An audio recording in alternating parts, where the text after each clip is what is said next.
Nah ya, di pagi yang mendung ini kita masih bisa mengikuti perkuliahan dalam keadaan sehat walafiat. Ya, semoga selalu sehat. Amin. Baik, hari ini kita melanjutkan topik kita. Tetapi tadi di S2 MBSA itu ada himbauan seluruh mahasiswa yang memiliki kelas pada pagi ini mengikuti ini bimbingan teknis penulisan jurnal. Saya tadi share posternya ke Mas Asbarin. Nah, nanti bimbingan teknisnya mulai jam 8. Jadi kita kelas saja dulu. Adik-adik mungkin bisa dua Zoom nanti. Satu pakai laptop, satu pakai HP untuk mengikuti yang bimbingan teknis.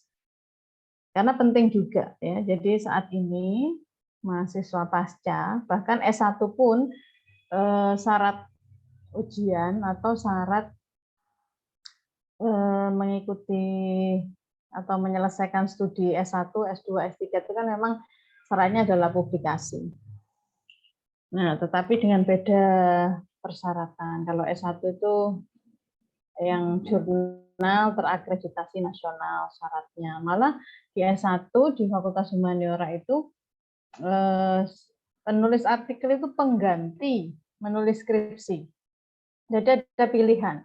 Boleh menulis skripsi, boleh menulis artikel di Sinta 4 saat itu, Sinta 4. Nah, jadi sekarang sudah jadi pilihan. Yang bisa menulis artikel itu bebas skripsi. Jadi yang diujikan adalah materi yang ditulis di dalam artikel tersebut. Jadi memang saat ini, tapi ada juga yang masih dua-duanya, ya skripsi ya publikasi, atau ya tesis ya publikasi, ya disertasi dan publikasi. Seperti di beberapa, saya kira UIN juga sudah mulai menerapkan kebijakan itu kan. S2 juga harus punya publikasi, S3. Kalau di UM itu publikasi saat ini sebagai syarat ujian komprehensif. Zaman saya dulu sebagai syarat untuk pengambilan ijazah. Jadi memang publikasi itu penting karena dengan publikasi itu kita melakukan dialog akademik dengan insan akademik lainnya. Tulisan kita akan dibaca, tulisan kita akan dikutip. Jadi semangat kita menulis itu bukan apa-apa, tapi untuk berbagi ilmu. Jadi tidak usah berkecil hati, saya masih publikasi di jurnal yang belum terakreditasi, Bu, tidak apa-apa, latihan untuk menumbuhkan kepercayaan diri. Ya, saya kira di jurnalnya S1 di Fakultas Tarbiyah kan juga ada, lalu di mana di Fakultas Humaniora ada juga Jali. Jadi diawali dari jurnal-jurnal seperti itu. Nanti terus PDF tulisan saya diterbitkan. Jadi yang paling penting adalah tulisan tersebut adalah tulisan kita, originalitasnya ada dan bisa memberikan kontribusi keilmuan walaupun memang belum sangat signifikan, tapi sudah langkah awal. Ya, kita ini kan anggota akademik ya, anggota akademik global ya. Jadi kita ini sudah menjadi berada dalam komunitas akademik. Tidak bisa dielakkan lagi bahwa kita harus mampu memberikan ide-ide kita dalam bentuk tulisan yang dipublikasikan. Jadi mulai saat ini silakan penelitian mini research saja ya, penelitian mini kemudian dicoba diterbitkan. Ya, saya kira PBA juga banyak dosen-dosen yang arahnya ke sana kan, akhir mata kuliah ini. Baik, terkait dengan topik pada pagi hari ini, beberapa waktu lalu saya sempat menayangkan ini. Jadi, ini masih merespon tentang kebutuhan kompetensi kompetensi komunikatif kita. saat ini ada tambahan kompetensi komunikatif interkultural. Jadi kalau ketika berkomunikasi kan kita berinteraksi ya, pasti itu. Nah, berinteraksi dengan orang yang berbeda budaya dengan kita, orang yang berbeda cara pandang. Budaya itu kan banyak ya. Budaya itu bisa bersifat dimensinya banyak. Jadi bisa dimensi kognitif. Kognitif itu bisa cara pandang, lalu cara pandang, keyakinan, pola pikir, nilai-nilai itu dimensi budaya yang sifatnya kognitif. Ada juga dimensi budaya yang sifatnya artefak, apa namanya, simbolik. Dimensi budaya yang sifatnya simbolik itu ya seperti produk-produk budaya, makanan, tarian, lalu busana daerah, itu dimensi budaya yang sifatnya simbolik. Jadi budaya itu banyak sekali dimensinya. Ya. Perilaku. Nah, perilaku itu kan juga dimensi budaya. Kebiasaan itu dimensi budaya. Sampai cara kita berkomunikasi itu juga budaya. Culture is communication. Communication is culture. Ya, jadi pentingnya bagaimana cara kita berkomunikasi itu. Makanya ketika kita mengajarkan anak-anak kompetensi komunikatif, ya pasti kita juga memasuki ranah budaya. Karena itu tadi, budaya itu adalah komunikasi. Komunikasi itu adalah budaya. Cara kita berkomunikasi itu merepresentasikan budaya kita. Siapa kita, itu dilihat dari cara kita berkomunikasi. Cara berkomunikasi kita menggambarkan siapa kita. Ya, jadi saat ini ada pertanyaan penting, bagaimana cara memasukkan atau mengintegrasikan kompetensi komunikatif interkultural ini di dalam pembelajaran bahasa kita. Ya, jadi kalau kita lihat saat ini kan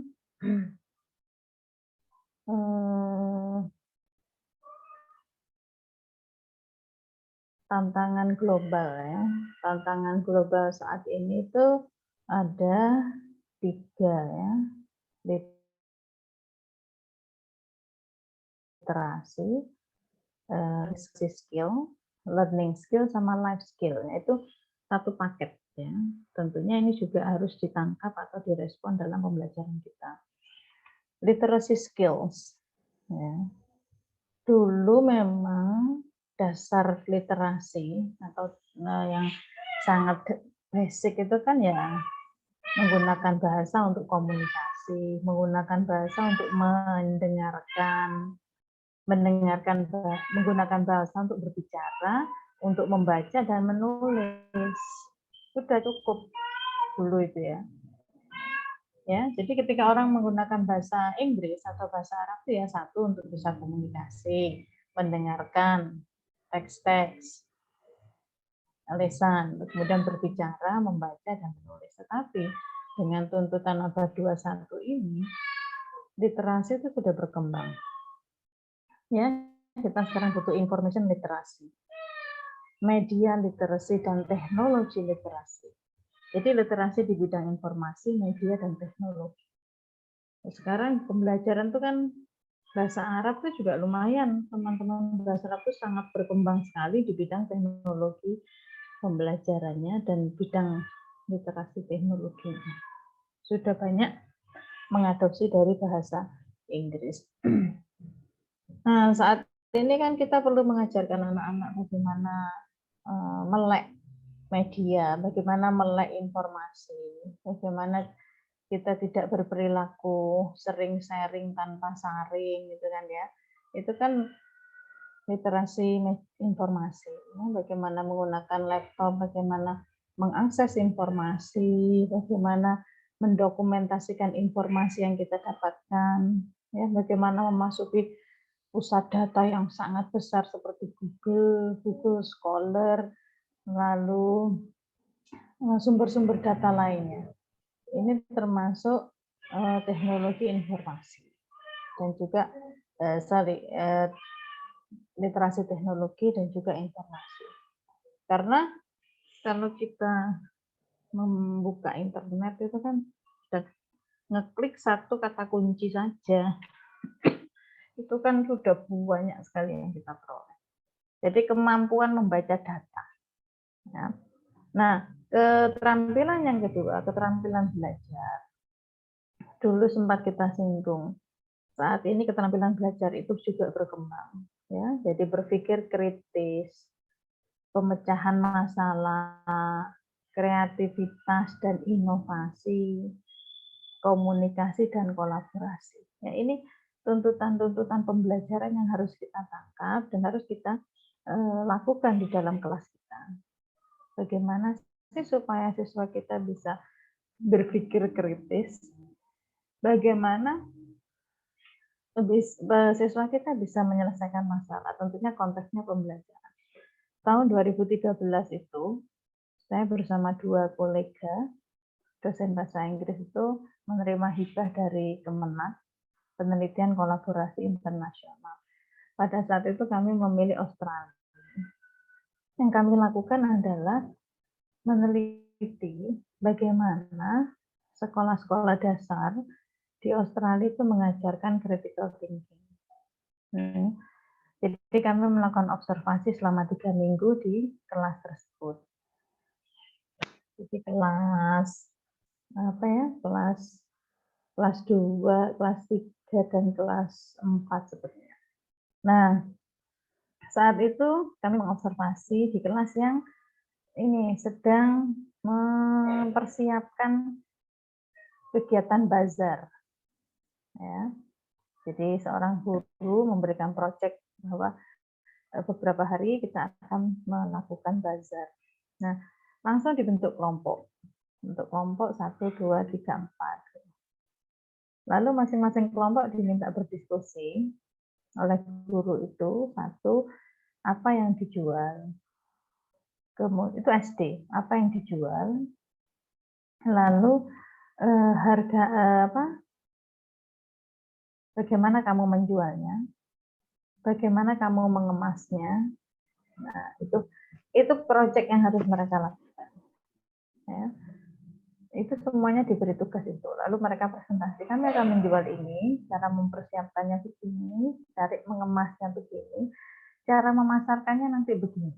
SD itu, SD sudah dirangsang dengan sebuah proyek seperti itu. Sederhana, tetapi dari situ kami melihat ketika mereka presentasi itu sudah mereka bisa menemukan formula bagaimana mereka mempersiapkan bazar itu. Terus terang, kalau bazar di tempat kita kan memang beda ya. Ketika ayo besok di sekolah melakukan bazar ya, bawa apa yang bisa dijual dari rumah. Nah ini kadang produknya anak-anak mungkin beli dari warung sebelah terus dijual, atau ibunya yang membuat di rumah kemudian dibawa ke sekolah oleh anaknya untuk dijual. Jadi pengkondisian itu yang sedikit berbeda, ya. Saya tidak membandingkan yang benar dan yang salah, tetapi pengkondisiannya berbeda. Ya, yang satu pengkondisiannya anak memang dilibatkan betul dalam proyek itu. Yang di sisi lain kebiasaan kita biasanya pengkondisiannya berbeda, ya. Jadi itu. Jadi peran guru di sini pengkondisian itu penting. Nah, ada beberapa ketika hari H Bazar itu kami hadir. Jadi kami mendatangi masing-masing stall itu, masing-masing meja. Jadi ada yang memasarkannya dengan cara yang menarik. Jadi kalau kami bisa ada buah baskom terus dikasih jeruk, lalu jeruk itu mereka kalau koin kamu bisa bertahan di jeruk ini, maka kamu dapat 1 popcorn. Itu cara menarik pembeli. Kalau koin Australia kan memang berat ya, pasti ketika diletakkan di atas jeruk itu masih akan merosot. Nah, saya membawa koin dari Indonesia saat itu, yang 100 rupiah itu kan enteng. Jadi bisa bertahan lama di jeruk itu. Akhirnya kita dapat popcorn dan bisa membeli popcornnya juga. Artinya cara-cara begini kan juga creativity masuk. Mereka juga berpikir kritis. Sampai gurunya tanya, ini juga masalah penghitungan juga. Kalau pembelimu membayar sekian, kamu akan berapa kembaliannya. Itu juga latihan seperti itu. Dan juga kolaborasinya juga pasti dapat. Nah, saya juga membandingkan dengan salah satu sekolah Islam, karena di sana sekolah Katolik. Di sini saya membandingkan juga dengan sekolah Islam, sekolah berbasis agama. Secara dasarnya, by nature, secara alamiah memang sudah cukup lumayan ya, di kelas kita di konteks Indonesia dalam mengajarkan critical thinking ini. Tapi memang ada hal-hal yang masih kita alami seperti kelas besar, lalu kelas itu masih sangat mekanik ya, belum dinamis. Nah, itu yang membedakan di situasi tersebut. Tapi secara esensi sudah ada upaya-upaya guru untuk mengembangkan pola berpikir kritis itu. Nah, lalu ada keterampilan hidup. Keterampilan hidup artinya bagaimana siswa kita menjadi orang yang fleksibel, orang yang penuh inisiatif, orang yang punya social skills, ya, dan produktif serta memiliki leadership yang bagus. Itu kan keterampilan hidup. Nah, ketiga keterampilan ini kan akhirnya masuk dalam wilayah pendidikan kita. Ya. Nah, ini ada pergeseran. Ya, fitur-fitur sebuah komunikasi yang efektif. Dulu kan kita masih mengenal beberapa waktu yang lalu ya, dan pelajaran S1 itu kompetensi komunikatif. Sekarang ini bergeser tambah I ini, interkultural. Kompetensi komunikatif interkultural. Jadi penambahan satu kata itu implikasinya besar. Ya, jadi ini bergeser saja kok. Artinya bergeser bukan berarti yang komunikatif competence itu tidak berlaku lagi, tidak, hanya menambah satu unsur. Bagaimana sih kompetensi komunikatif itu ya bisa efektif, yaitu harus ada unsur interkultural. Nah, artinya bagaimana ciri-cirinya ya seorang bisa berkomunikasi secara efektif, bisa berkomunikasi dalam bahasa Arab secara efektif. Mereka bisa mengartikulasikan pikiran dan idenya dalam berbagai bentuk dan konteks. Ya, mengartikulasikan itu bisa mengeluarkan pikiran dan idenya secara efektif dengan menggunakan keterampilan komunikasi dalam berbagai bentuk dan konteks.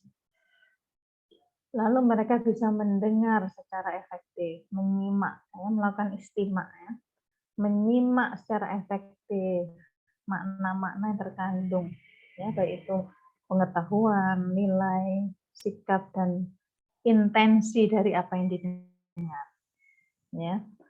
Kemudian using communication, ya, menggunakan komunikasi untuk berbagai tujuan.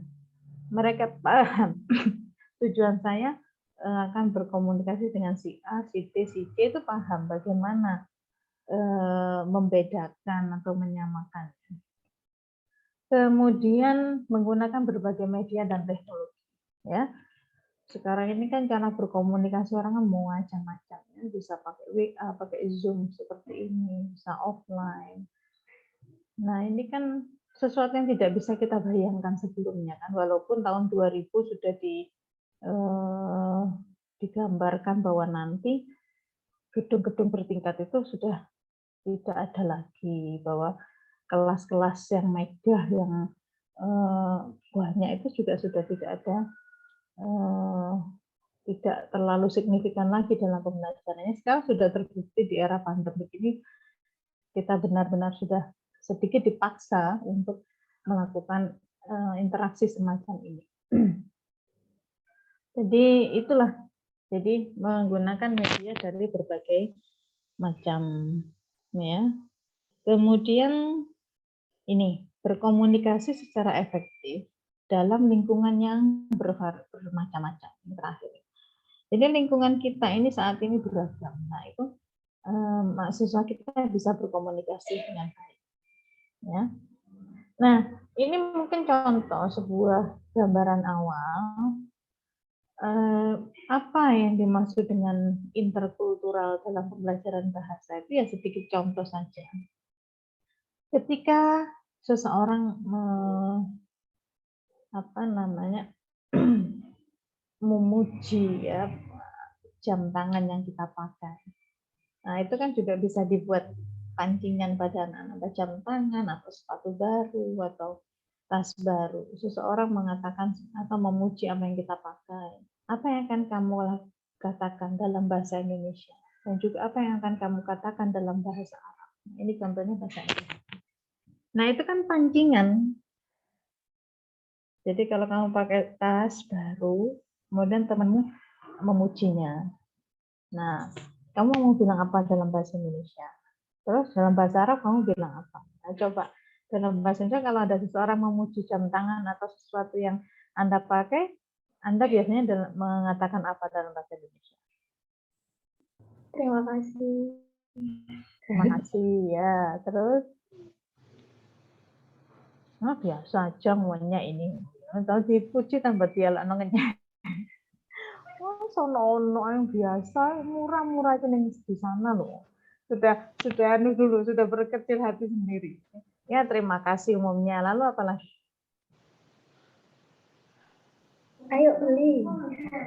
Ayo beli. Ya, ayo. Kalau mau beli tak antar yuk. Mana gitu ya kita yang mempromosikan kita. Nah, dalam bahasa Inggris juga sama, thank you. Terus dalam bahasa Arab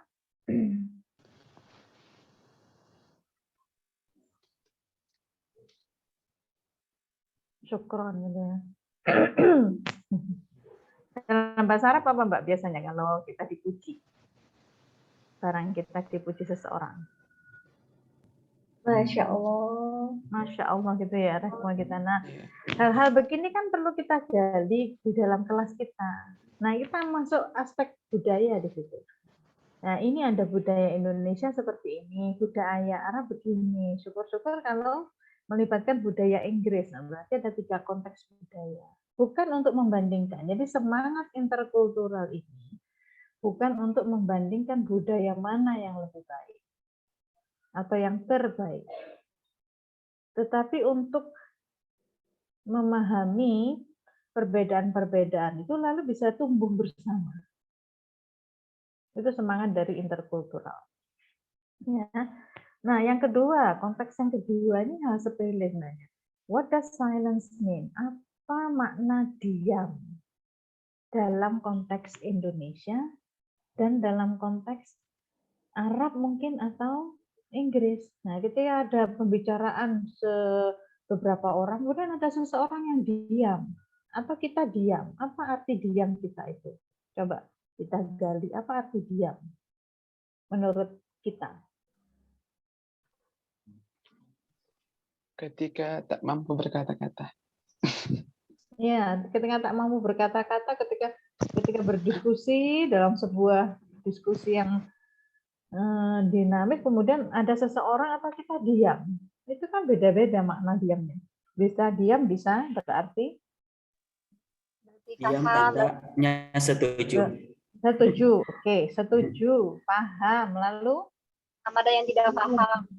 bingung atau tidak paham. Lalu takut, ya. Lalu ada yang ekstrem lagi.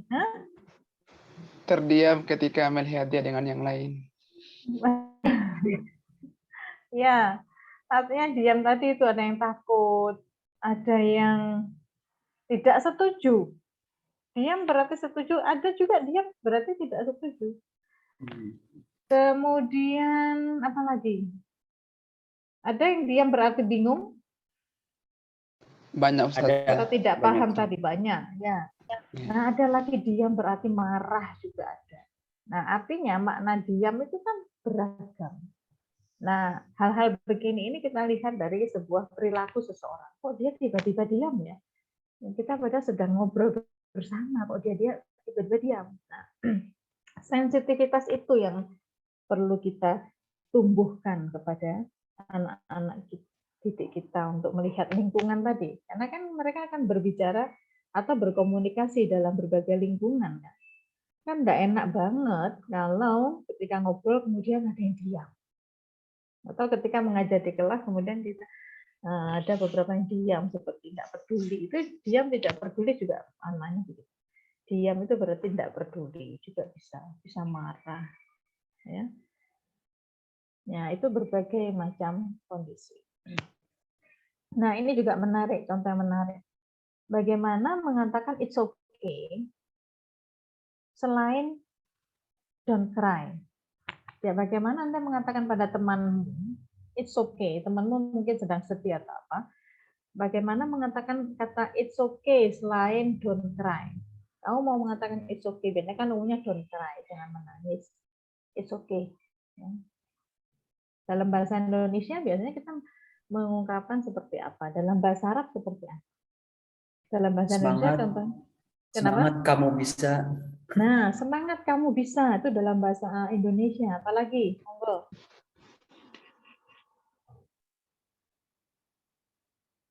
Sabar ya. Cuma takdir Sabar Allah ya. ini. Nah, sabar ya. Allah punya rencana yang lebih indah. Waduh, Mas kalau sudah begitu. Mas Asbar. Mas Asbar, kalau sudah Sabar. begitu rasanya. Semangat. Terus sabar. Terus apa lagi? Latai as. Kenapa? Latai as dalam bahasa Arab Ustazah. Oh, Jangan dalam putus bahasa Arab. Nah, dalam bahasa Arab juga ada la tahzan innallaha ma'ana itu. Nah, itu kan kayak gitu-gitu tuh siswa kalau dipertemukan dengan situasi seperti itu mereka secara otomatis memahami ekspresi-ekspresi bahasa Indonesia dan bahasa Arab. Oh, cara mengungkapkan it's okay atau don't cry itu bisa beragam. Nah, itu kan berarti mereka membawa budaya mereka. Oh, biasanya saya seperti ini loh, Bu, kalau teman saya lagi sedih. Itu juga merepresentasikan mereka. Tadi Mas Hasan mengatakan semangat. Itu juga secara tidak langsung merepresentasikan siapakah Mas Hasan itu. Tadi Mas Asbarin mengatakan sabar. Nanti Allah punya rencana yang lebih indah, pasti. Nah, itu kan juga merepresentasikan, oh dia tipenya begini. Kan itu ya, kadang juga ada tipe yang mengadu nasib kesengsaraan. Jadi temannya sedang sakit apa. Oh, saya dulu malah lebih nemen. Saya itu malah begini-begini. Malah jadi adu nasib kesengsaraan tadi ya. Ya boleh saja untuk menggambarkan bahwa saya kondisinya lebih parah dari kamu. Kan? Nah, nah ini juga menunjukkan siapa dia, budaya seseorang. Jadi tadi yang bahasa Arab Mbak Mutiara ya. Siapa yang bahasa Arab tadi? Mbak Nurdiana. Oh, Mbak Nurdiana ya, tadi mengatakan itu. Banyak sekali ekspresi dalam bahasa Arab yang menunjukkan it's okay tadi itu. Bahasa Indonesia juga beragam. Ya, ada kita siap membackup kamu. Itu biasanya kan dalam bahasa Indonesia untuk menyemangati seseorang kan begitu. Ayo move on. Nah, itu kan kayak kata-kata yang juga dalam bahasa Inggris yang bisa merubah semangat seseorang selain it's okay tadi. Nah, ini contoh kecil bagaimana kita membawa bahasa Indonesia dan bahasa Arab dalam sebuah konteks pembelajaran. Kan contoh kecil, tapi mereka bisa menyadari bahwa saya sedang berada dalam konteks budaya yang berbeda tadi. Ya. Lalu ada yang ditanyakan mungkin?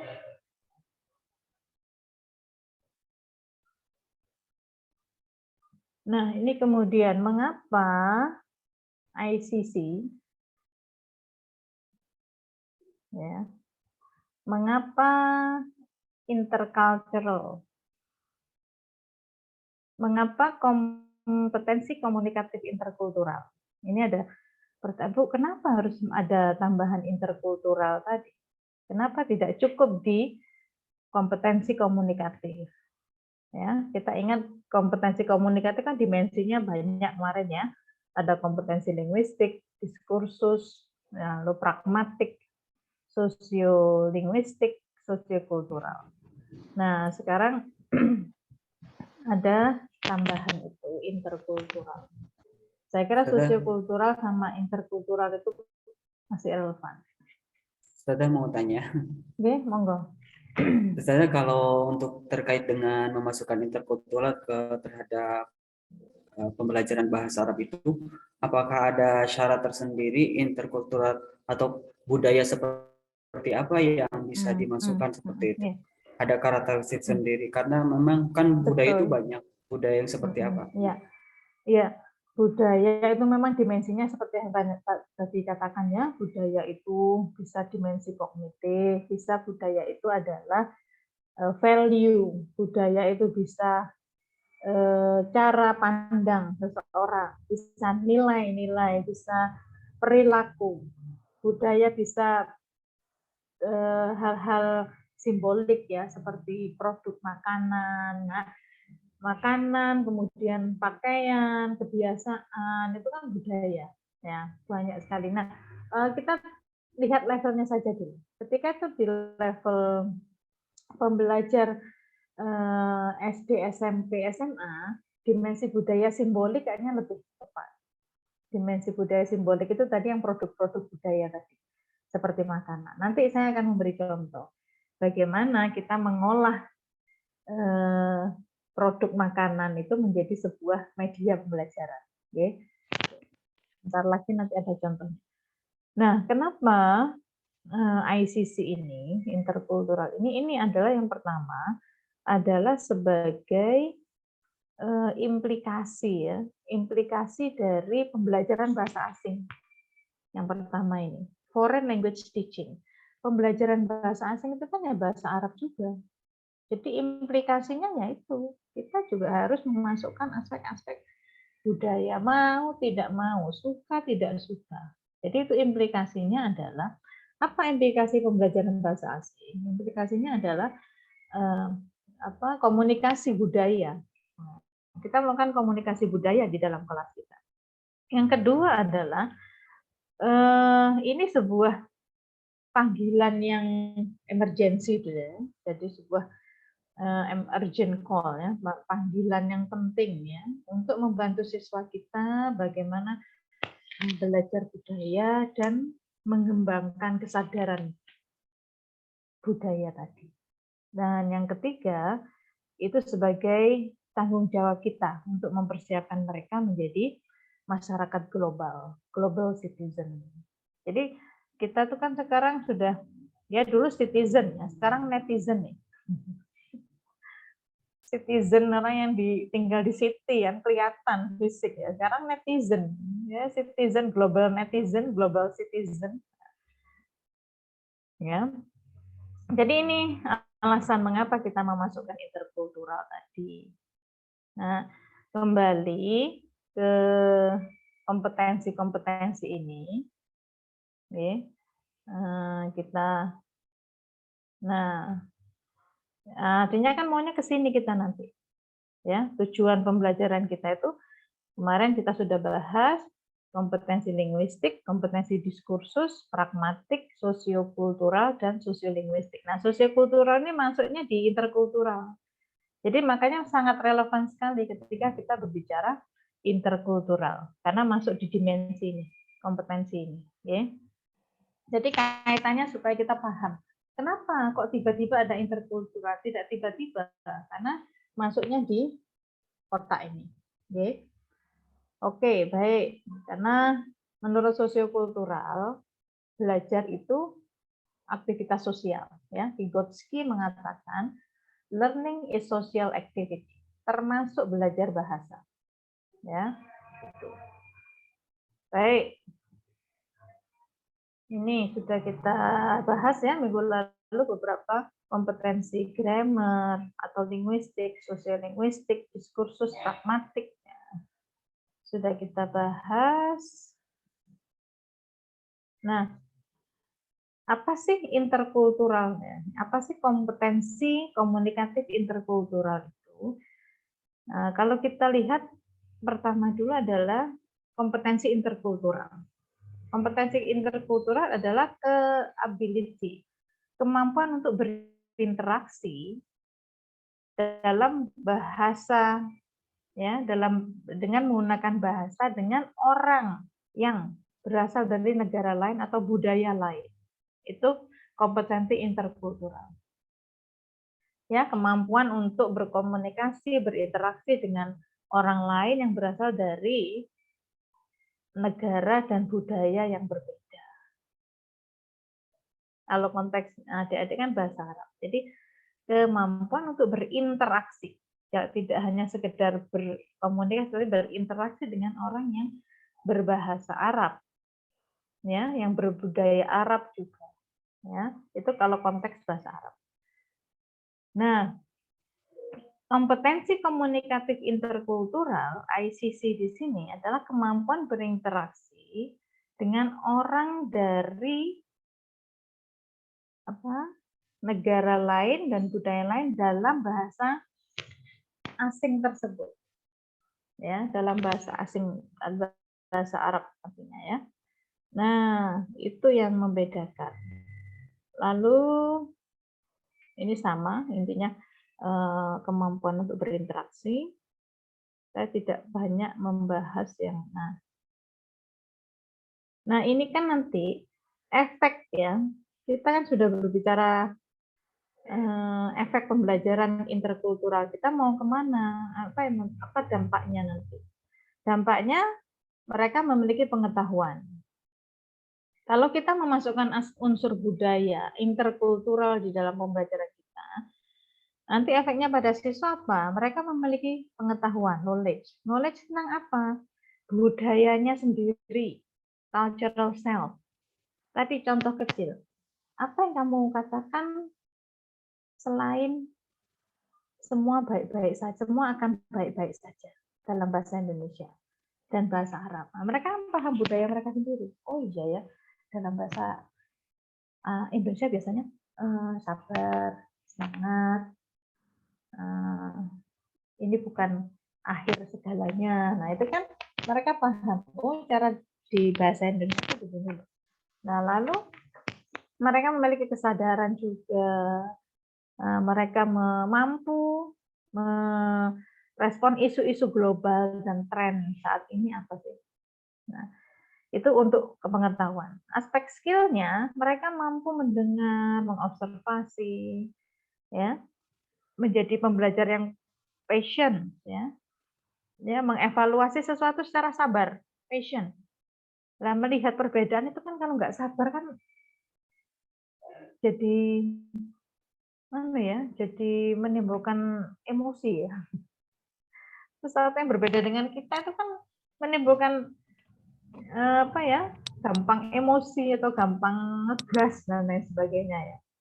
Nah, ini dampak keterampilan mereka akan mampu mendengar, mengobservasi, mengevaluasi dengan sabar.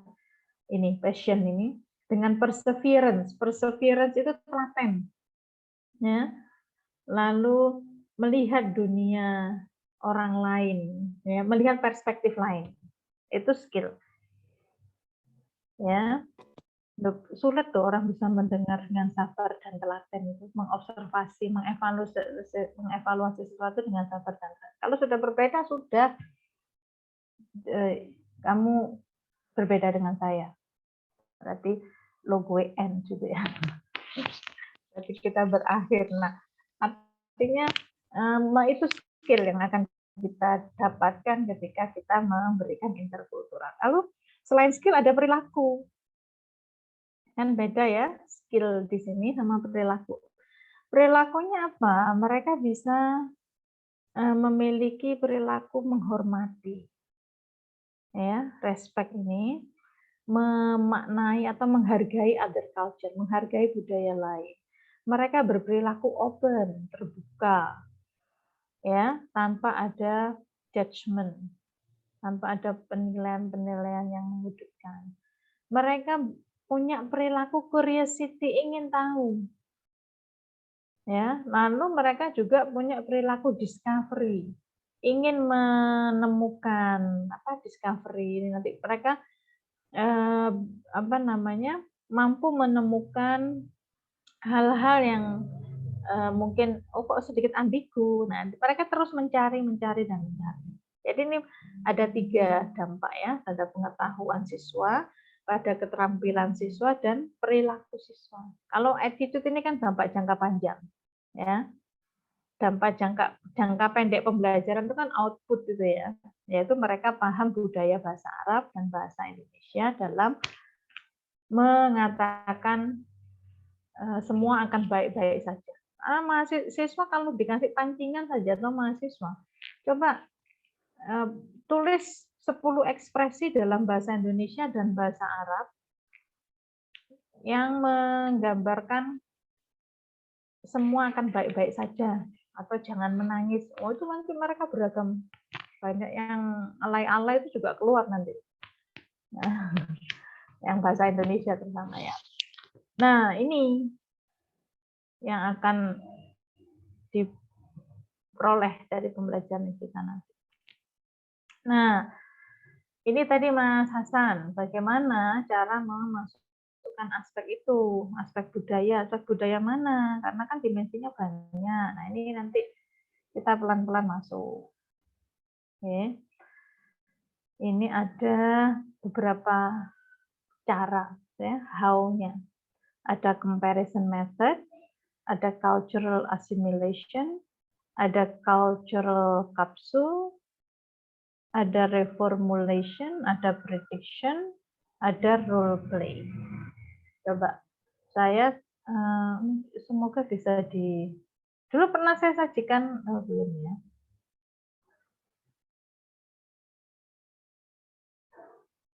Saya dulu punya video.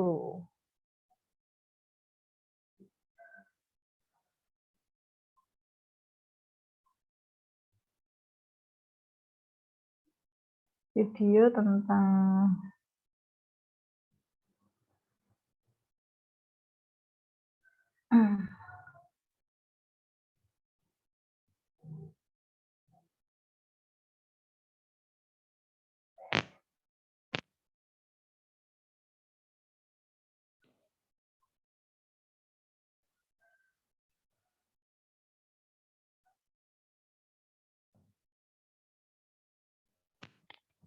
video tentang sekolah.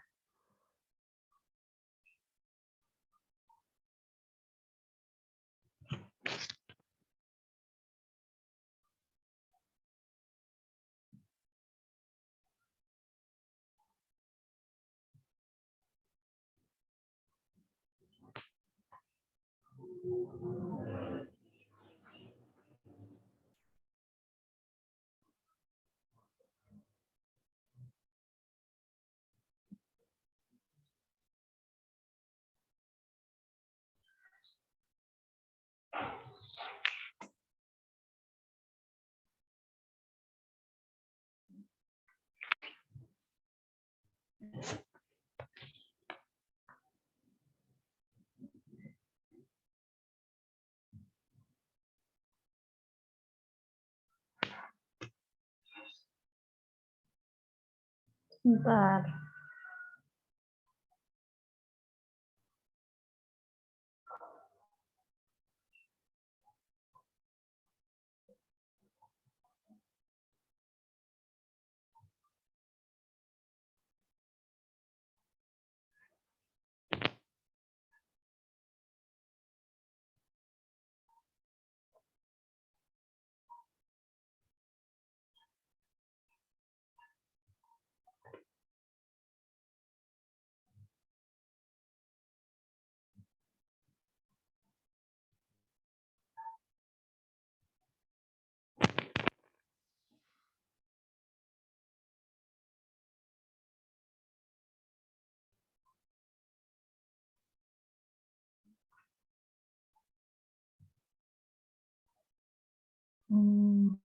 Ya, contohnya ketika kita menyajikan sebuah rutinitas sekolah di Arab.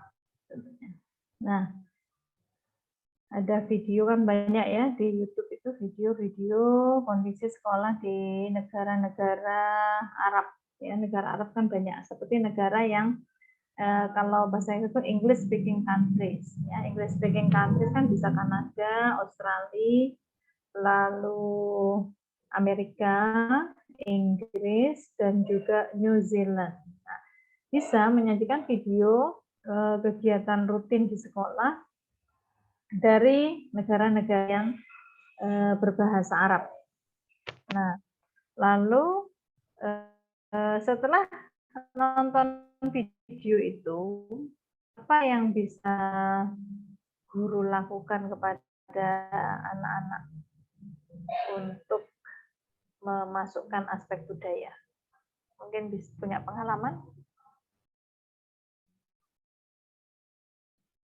Saya cari video saya kok belum ketemu. Ya, monggo, mungkin punya pengalaman. Kita pancingan saja, itu ada guru menyajikan video kebiasaan sekolah di negara-negara berbahasa Arab.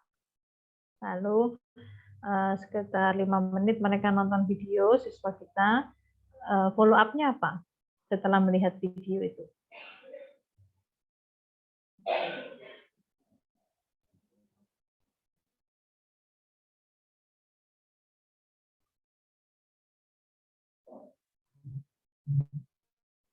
Monggo. Yang bisa kita lakukan? Stimulus kah misalnya? Apa? Video untuk stimulus atau? Ya, video untuk stimulus. Videonya adalah video tentang kebiasaan atau kehidupan di sekolah. Ya, di sekolah dari negara-negara berbahasa Arab. Contohnya kehidupan sekolah di Arab Saudi. Lalu selesai melihat video, apa yang guru lakukan? Guru memberikan satu atau beberapa pertanyaan terkait video yang telah disimak oleh anak-anak. Ya, pertanyaannya apa contohnya? Pertanyaan yang bisa mengarahkan kepada kesadaran budaya tadi apa? Apa perbedaan pembelajaran di negara kita dengan negara yang ada di video tadi? Oke, perbedaan. Bisa lebih spesifik, Mbak, perbedaannya apa?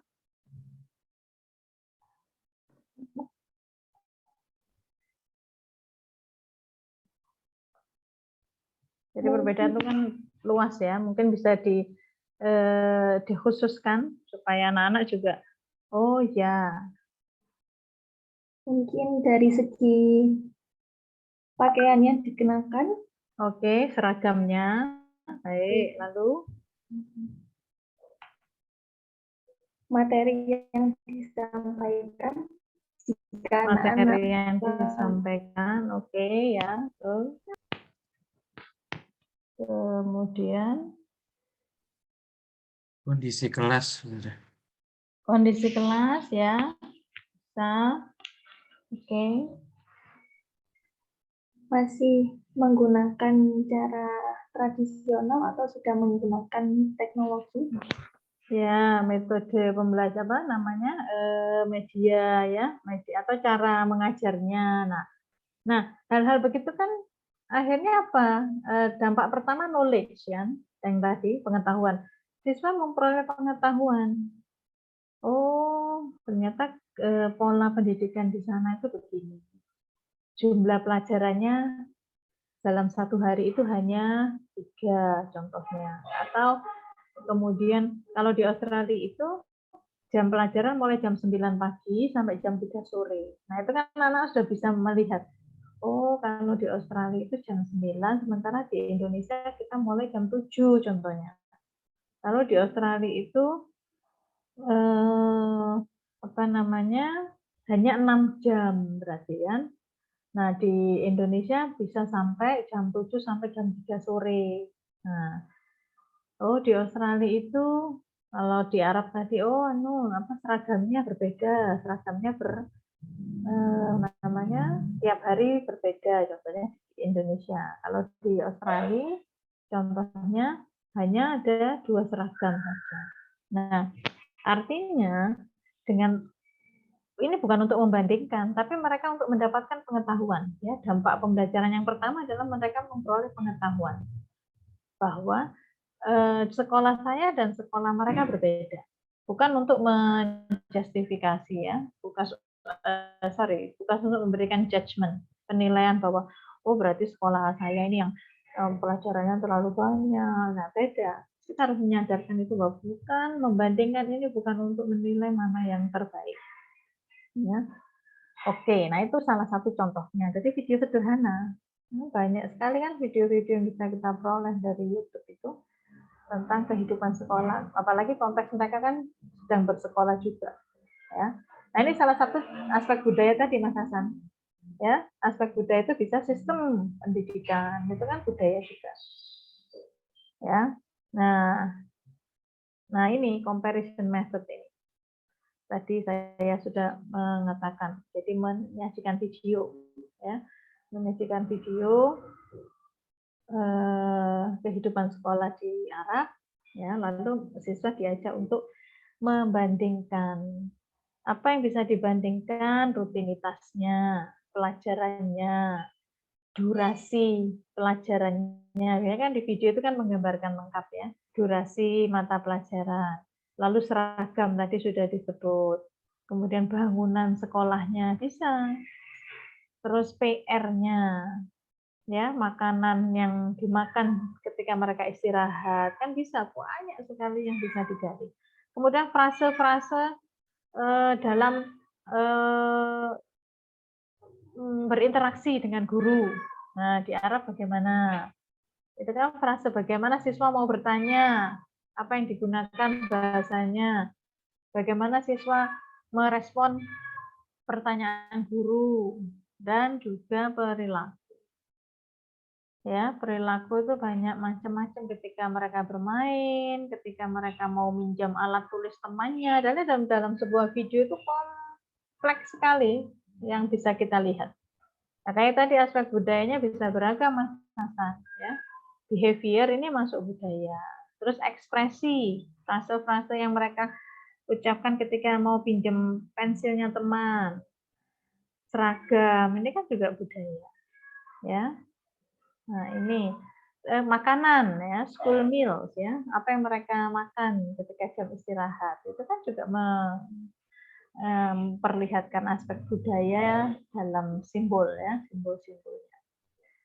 Nah, lalu ini tadi, jadi siswa diajak melihat video singkat. Apa yang ditawarkan dari pola itu tadi, ditawarkan dari sajian video singkat dan follow up-nya, yaitu ini yang jelas ya, pengetahuan tentang sosiokultural. Ini yang pertama. Oke, ini pengetahuan dan juga tentang sosiolinguistik dan pragmatik. Sudah dapat kan berarti kita dalam satu video. Cara greeting, secara guru menyapa siswanya di awal kelas. Ya, di konteks Arab bagaimana cara greeting itu menyapa. Kan biasanya guru kan membuka pelajaran tidak langsung. Pasti menyapa dulu dengan ekspresi-ekspresi. Nah, ekspresi-ekspresi ini kan pragmatik sekali. Bagaimana addressing people, bagaimana menyebut nama siswa atau memanggil siswa. Lalu bagaimana mengutarakan permintaan-permintaan yang sopan, ya, bagaimana mengatakan terima kasih, ya, termasuk yang non-verbal communication juga bisa, ya. Itu tadi kan yang verbal, ya. Yang non-verbal bagaimana siswa di Arab sana mau bertanya pada guru, dengan cara angkat tangan, dengan cara mengatakan angkat tangan, atau angkat tangannya juga tunjuk jari atau kelima jari, itu kan juga hal yang sangat detail ya, perlu kita perhatikan. Kalau di konteks Inggris itu kan menyebut gurunya juga memanggil namanya, tidak memanggil Bu atau Pak seperti di Indonesia. Jadi langsung anak-anak itu memanggil kepala sekolahnya itu anak-anak saya juga menyebut Rukna gitu aja. Saya juga pertama heran gitu. Oh ternyata memang ya konteksnya begitu. Jadi memanggil gurunya waktu istirahat ya Lindo, Lucy gitu aja. Ya bagaimana di konteks Arab ya. Kemudian mereka bisa mendiskusikan dan membandingkan tipologi sekolah atau kehidupan sekolah ya, tipologi kehidupan sekolah di Indonesia dan di Arab. Nah, ini metode yang pertama. Saya kira adik-adik juga pernah melakukan hal ini, cuma mungkin cantolan teorinya belum kuat. Nah, dengan hal-hal seperti ini kita jadi terjustifikasi. Oh, berarti apa yang saya lakukan selama ini itu masuk ke ranah ini toh. Nah, itu loh poinnya. Ya. Oke. Nah, itu yang tadi pola yang pertama. Jadi yang saya katakan tadi bahwa comparison method itu, nah ini perbandingan ya, metode perbandingan tadi memiliki beberapa keuntungan tadi.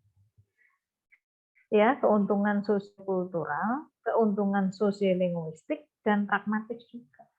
Kalau cara pinjem pensil aja loh, mungkin mereka juga punya cara yang berbeda. Cara guru menyapa siswanya di awal kelas juga apa ekspresi-ekspresi yang dimunculkan. Oke, jadi itu metode yang pertama. Ada pertanyaan mungkin? Ini mungkin sedikit menjawab Hasan tadi ya. Oke. Saya izin bertanya lagi. Terkait dengan budaya budaya daripada bahasa Arab itu sendiri, memang dulu pernah juga ditanya sama murid Ustaz. Jadi ketika pembelajaran, ketika di sekolah itu ada murid-murid yang nanya, Ustaz kok kalau belajar bahasa Arab itu nama-nama contoh dalam percakapan nama-nama yang diberikan contohnya itu kayak seperti Fatimah, Aisyah, Ahmad, nggak ada yang dari bahasa Indonesia. Terus kenapa sih kalau dalam belajar bahasa Arab itu kayak banyak banget ungkapan-ungkapan yang berbentuk doa. Ketika ini jazakumullah atau kaifahalukum atau asallahu ya kayak seperti itu. Nah, sedangkan di Indonesia kan seperti ini, apakah memang itu karena dari bahasa budaya Arab atau karena memang melihat ke Islamnya itu sendiri seperti itu? Sempat ditanya, dan kita apakah memang harus ngikutin itu atau cukup udah terima kasih aja, nggak harus jazakumullah itu sih saya. Iya, menarik ya. Itu level berapa itu? Mahasiswa di level mana? Di SMA. SMA ya, mereka sudah bisa kita ajak untuk berpikir budaya dari dimensi kognitif ya, dimensi kognitif. Ya, dimensi budaya itu kan kognitif tadi yang pertama itu bisa keyakinan, bisa nilai, bisa cara pandang. Nah, ini menarik, Mas.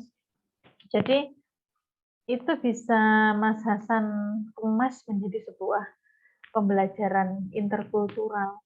Artinya kan mereka jadi paham, oh ada pengetahuan baru. Di konteks Arab itu ucapan terima kasih itu diiringi dengan doa.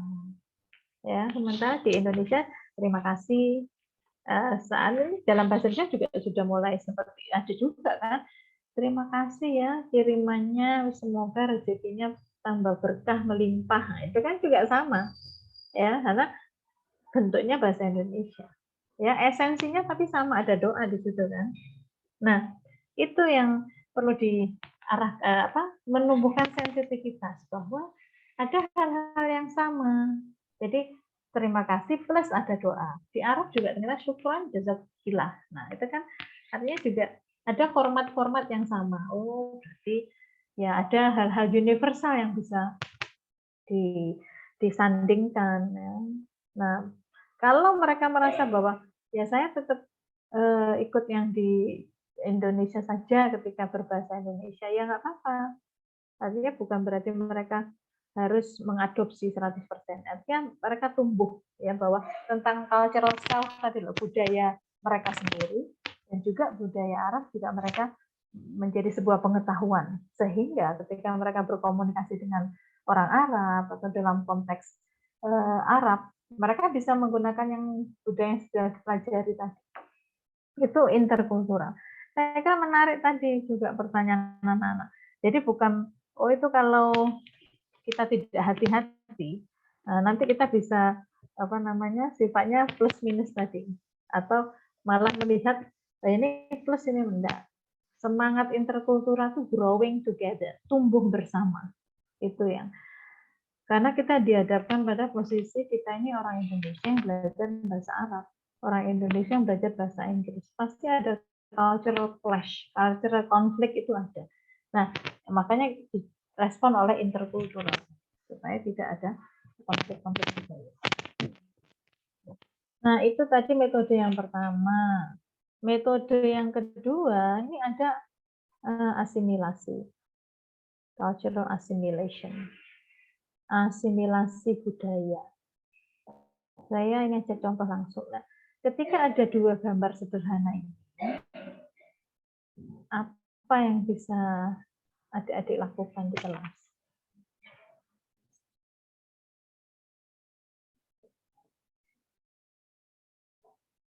Kalau yang tadi kan perbedaannya, metode perbedaan. Bisa juga pakai metode perbedaan tadi. Tapi ada aspek lain yang bisa kita bahas selain membedakan. Ini kan jelas ya, ini makanan kita. Ini makanan budaya lain. Maaf, saya masih menggunakan konteks Inggris. Ini makanan Inggris. Anda nanti bisa menggunakan konteks Arab. Nah, kalau metode perbandingan jelas ya. Nanti mereka membandingkan komposisi masakannya, komposisi makanannya, terus apa namanya yang dimakan apa, ya kan bisa berkembang lalu waktu makan. Kalau di Barat di Inggris itu kan ada makan pagi, siang, sama malam tuh beda-beda. Makan pagi itu cukup roti, jus atau susu, pokoknya sebangsa itu. Makan siang baru makan berat. Ada ini stick ini. Ini kalau metode perbandingan. Makan malam itu juga berat. Kalau di Indonesia semua berat ya. Pagi pecel, siang lalap.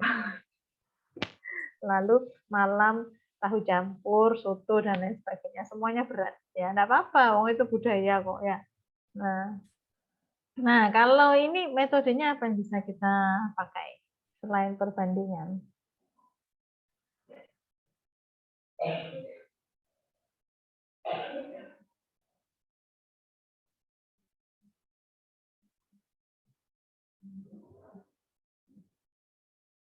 Kira-kira ini metode yang kedua ini. Coba kita lihat metodenya ya. Metode yang ke cultural capsule. Istilahnya adalah kapsul budaya. Cultural capsule ini contohnya ini. Kita menyajikan dua makanan pokok ya untuk didiskusikan. Ya, jadi mereka berada dalam kapsul itu tadi.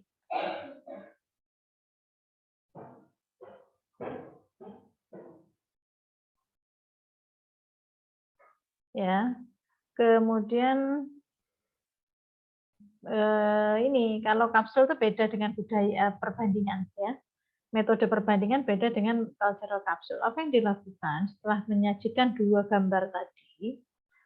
Itu mereka mendiskusikan pro dan kontra terkait dengan kebiasaan makan dari masing-masing kontranya. Ya, kalau membandingkan kan masih sangat basic ya.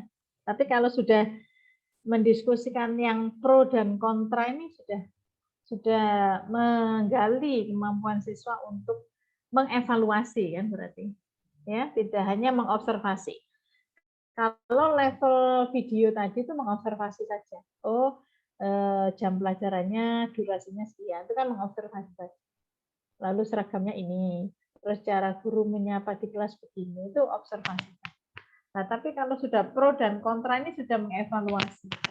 Kira-kira dari 2 makanan tadi, kira-kira yang pro dan kontranya apa? Yang kelompok pro, oh saya pro. Dengan A sama B, ada. Kalau saya pro dengan A daripada B, dengan alasan begini-begini. Nanti yang berarti dia kan kontra dengan B. Apa yang membuat dia kontra? Nah, ini menunjukkan bahwa nanti mereka akan sadar, oh komposisi makanan kita itu mungkin banyak karbohidrat, ya, atau komposisi makanan mereka mungkin bergizi tetapi terlalu mahal untuk orang Indonesia, contohnya. Karena kan satu orang daging itu 1/4 kilo. Sementara kalau di Indonesia kan daging itu 1/4 mungkin untuk satu sop besar gitu ya, Mama ya, satu keluarga gitu dipotong kecil-kecil. Nah, artinya hal-hal begini ini yang bisa boleh mereka bahwa dalam konteks Indonesia saya kira mengkonsumsi daging terlalu banyak juga tidak sesuai karena kondisi ekonomi dan lain sebagainya. Kalau di Indonesia dengan prinsip 4 sehat 5 sempurna itu sudah cukup. Nah, itu kan memunculkan sensitivitas terhadap pola makan mereka. Itu kan ya. Jadi ini juga pro dan kontra eating habit ini bisa tidak dari menu itu saja tadi. Apa yang menjadi kebiasaan makan orang Indonesia yang dirasa tidak sehat? Apa yang menjadi kebiasaan orang Indonesia yang dirasa sehat? Apa yang menjadi kebiasaan makan orang Arab yang tidak sehat dan yang sehat? Nah, itu kan pro dan kontra ya. Ada hal-hal yang diperdebatkan. Oke. Nah, itu yang kalau kan tidak ada kurang dengan sayur, Mama ya. Nah, itu kan juga hal-hal yang bisa didiskusikan. Ini ya, eating habit itu termasuk budaya. Oke. Itu contohnya. Nah, itu beberapa contoh yang bisa adik-adik lakukan. Kalau yang ini asimilasi budaya, yang ini asimilasi budaya ini, adik-adik bisa tetap menggunakan contohnya ini ada greeting atau cara menyapa, bahasa-bahasa nonverbal yang bisa digunakan, yang bisa menimbulkan salah paham juga ya. Di Arab itu kan yang cipika-cipiki kan laki-laki ya. Nah itu ya, ini juga salah satu aspek yang bisa diajarkan ya, cara nonverbal greeting. Jadi bahasa-bahasa nonverbal dalam menyapa seseorang. Kalau bahasa verbal kan banyak ya, assalamualaikum dan lain sebagainya. Nah, Mbak, ini yang nonverbal, bagaimana cara orang Arab menyapa? Ya, kalau biasanya kan memang ini cipika-cipiki, di Inggris juga ada, ya, dalam budaya Inggris juga ada. Kalau di Indonesia cipika-cipiki itu biasanya dilakukan oleh siapa? Nah, itu kan juga bisa digali. Nah, kalau di Arab cipika-cipiki itu bagaimana bentuknya dan oleh siapa, kepada siapa? Nah, itu asimilasi budaya.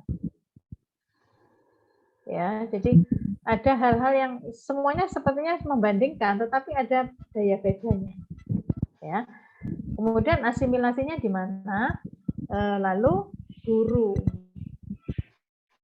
bisa mempraktekkan atau mendemonstrasikan praktek. Mama yang putri sama putri, putra sama putra. Bagaimana ketika kamu bertemu dengan temanmu, teman akrabmu atau teman yang baru kamu kenal. Nah, itu kan ada asimilasi. Ada asimilasi itu apa ya? Memasukkan unsur budaya dengan praktek itu tadi. Ayo coba siswa putri A sama siswi putri A, siswi putri B, coba demonstrasikan kalau kamu orang yang baru pertama ketemu, bagaimana kamu greetingsnya gimana? Cara menyapanya bagaimana? Kalau yang non-verbal, mereka akan mempraktekkan mungkin salaman atau hanya mantuk kepala saja kan? Nah, terus praktekkan juga kalau kamu itu teman yang sudah akrab atau saudara, wes. Nah, ada yang macam-macam kan, ada yang berpelukan, tos dan lain sebagainya. Nah, ini kita memasukkan aspek budaya dalam praktek kepada anak-anak. Nah, ini kan beda dengan yang metode komparasi tadi. Nah, kalau orang pertama ketemu kan biasanya mantuk, senyum gitu aja kan. Nah, kalau sudah kenal lama bisa tos, bisa ada salam-salam tertentu yang mereka gunakan ya, ada gestur-gestur tertentu. Ada bahasa-bahasa nonverbal yang mereka lakukan. Nah, ini masuk, kita memasukkan, mengasimilasi budaya. Oke. Nah, ini jadi mereka ini asimilasi itu melibatkan pengalaman mereka. Bagaimana pengalamanmu ketika baru menyapa seseorang yang pertama kali kamu temui. Terus bagaimana kamu menyapa seseorang yang sudah lama kamu kenal.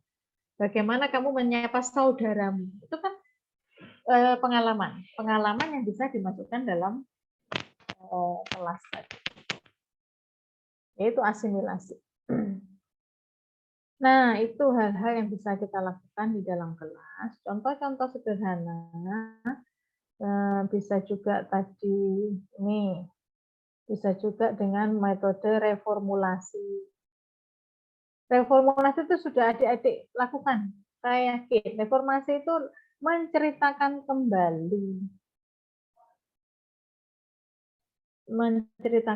kembali sebuah cerita kepada temannya.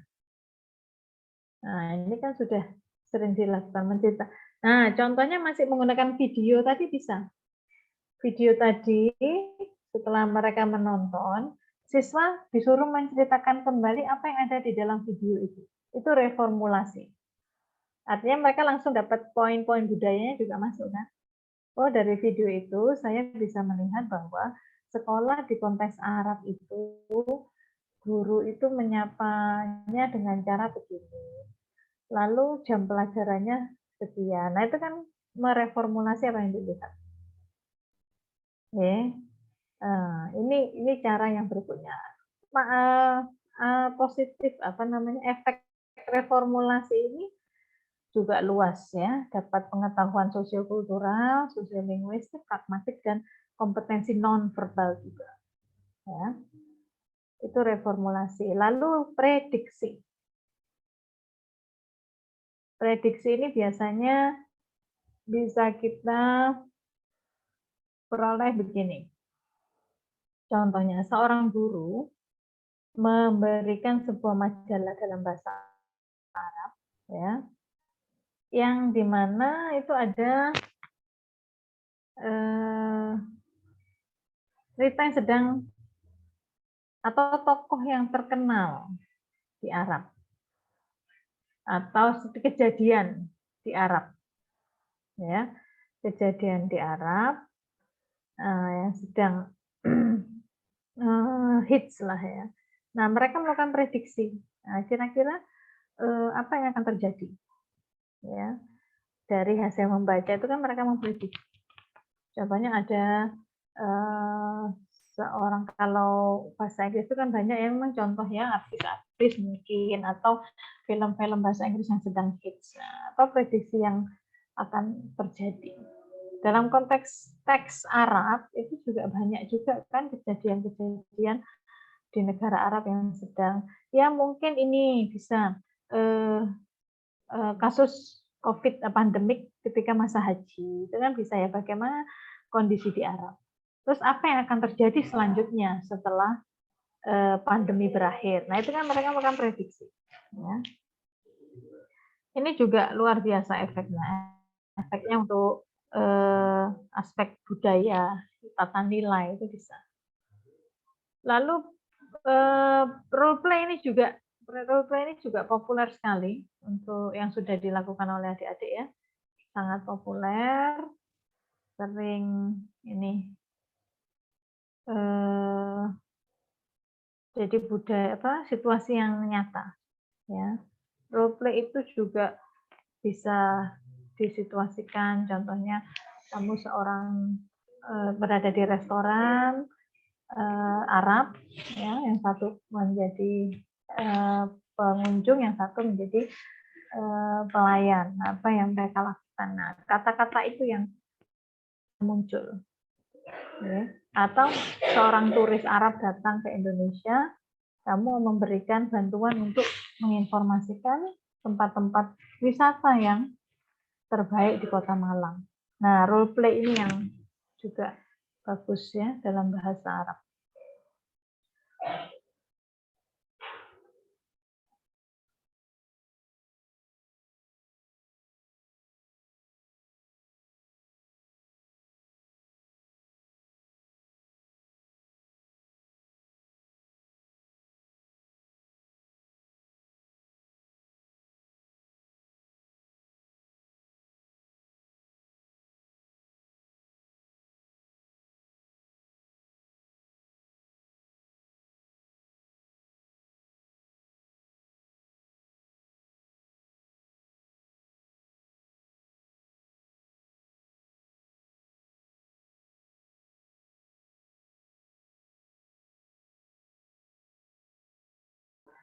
Oke, lalu ada contoh yang populer juga. Jadi ada peribahasa. Peribahasa itu juga powerful untuk menunjukkan aspek budaya. Nah, contohnya, waktu adalah uang, itu dalam bahasa Indonesia. Banyak peribahasa yang ada padanannya dalam bahasa Arab. Ya, ini juga memunculkan ya pengetahuan tentang budaya kita sendiri. Jadi coba cari peribahasa yang ada padanannya dalam bahasa Indonesia dan bahasa Arab. Ada waktu adalah uang. Dalam bahasa Arab apa? Ya. Kemudian berakit-rakit ke hulu, bersenang-senang kemudian. Bahasa Arab ada tidak peribahasa yang mengarah ke makna seperti itu? Ya. Nah, itu kalau bahasa Inggris ada beberapa ya. Jadi yang bisa kita samakan dalam bahasa Indonesia walaupun tidak plek tapi maknanya sama. Oke. Ini ada hal yang terburu-buru itu juga bisa sekali mendayung 2-3 pulau terlampaui. Dalam bahasa Inggris itu ada killing two birds with one stone. Ya, jadi membunuh 2 burung dengan satu batu, itu sama dengan sekali mendayung 2-3 pulau terlampaui. Jadi ada padanan-padanan yang bisa kita temukan. Memang agak sulit, tetapi siswa kan sekarang daya eksplorasinya luar biasa. Oke. Daya eksplorasinya luar biasa, pasti akan ketemu.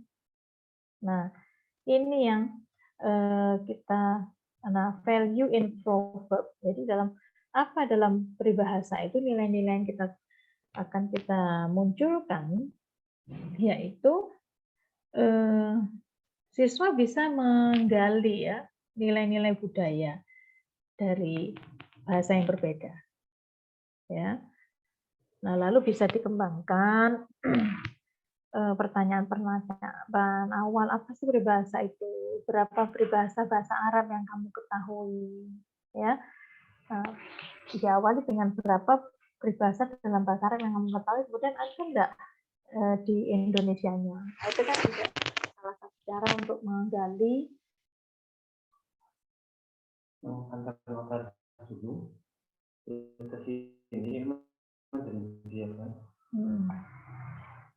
untuk menggali aspek nilai tadi.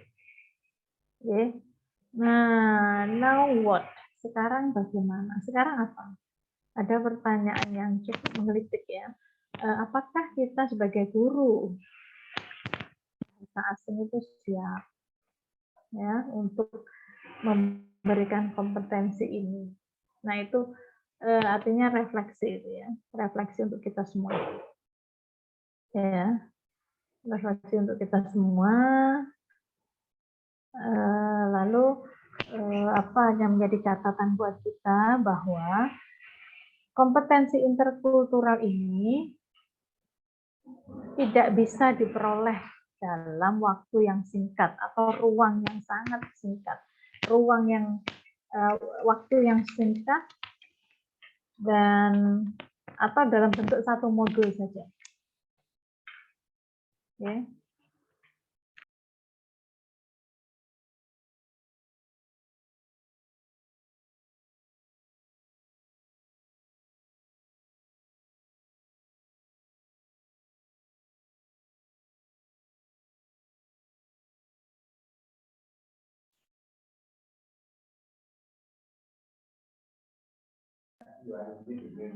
Oke, jadi ada catatan yang perlu kita perhatikan bahwa kompetensi interkultural ini tidak bisa kita peroleh atau kita ajarkan dalam waktu yang singkat atau dalam satu modul saja. Ya, ini secara natural terjadi. Ini bukan fenomena, ini bukan fenomena yang secara natural bisa terjadi begitu saja. Tetapi butuh proses panjang, lifelong tadi, lifelong proses. Ya, lifelong proses yang harus diajarkan secara eksplisit. Jadi bukan secara alamiah terjadi. Jangan menganggap bahwa kompetensi interkultural ya udah nanti secara alamiah dia akan belajar sendiri secara alamiah dari siapapun, tidak. Ini merupakan proses panjang yang perlu untuk diajarkan secara eksplisit. Artinya eksplisit itu secara tersurat di dalam kelas itu. Tidak bisa secara otomatis siswa kita menafsirkan sesuatu itu. Jadi guru harus membantu pembelajaran di kelas itu menjadi pembelajaran yang konkret, eksplisit untuk siswanya. Tidak secara otomatis. Ini bukan proses alamiah. Ya, fenomena yang terjadi secara alamiah harus kita ajarkan. Nah, itu tanggung jawab kita sebagai guru bahasa asing. Ya, artinya dengan melakukan hal itu nanti kan siswa bisa melakukan refleksi kritis. Kita sendiri refleksi kritis, melakukan bagaimana pembelajaran kita selama ini. Apakah sudah memberikan secara eksplisit tadi, apakah sudah memberikan secara tersurat tadi aspek-aspek interkultural. Oke, jadi ini memang sudah tuntutan, ya bukan pilihan lagi tapi sebuah tuntutan. Karena itu tadi yang awal-awal tadi merespon kondisi yang global seperti ini. Ya, jadi itu yang bisa kita sampaikan pada sesi hari ini. Ya. Ya, nanti minggu depan kita sharing ya, sharing beberapa siswa monggo, tapi saya harap bisa mempersiapkan semua. Jadi contoh pembelajaran interkultural yang sudah pernah dilakukan. Ya, ini lagi sharing pengalaman lagi. Ini menarik ini kalau adik-adik sekali lagi tertarik untuk menggali pengalaman-pengalaman mengajar dengan memasukkan interkultural ini, wah ini menjadi sebuah pembelajaran bagi guru yang lain. Oh ternyata Bapak Hasan ini pernah melakukan seperti ini, tahu bagus juga ya.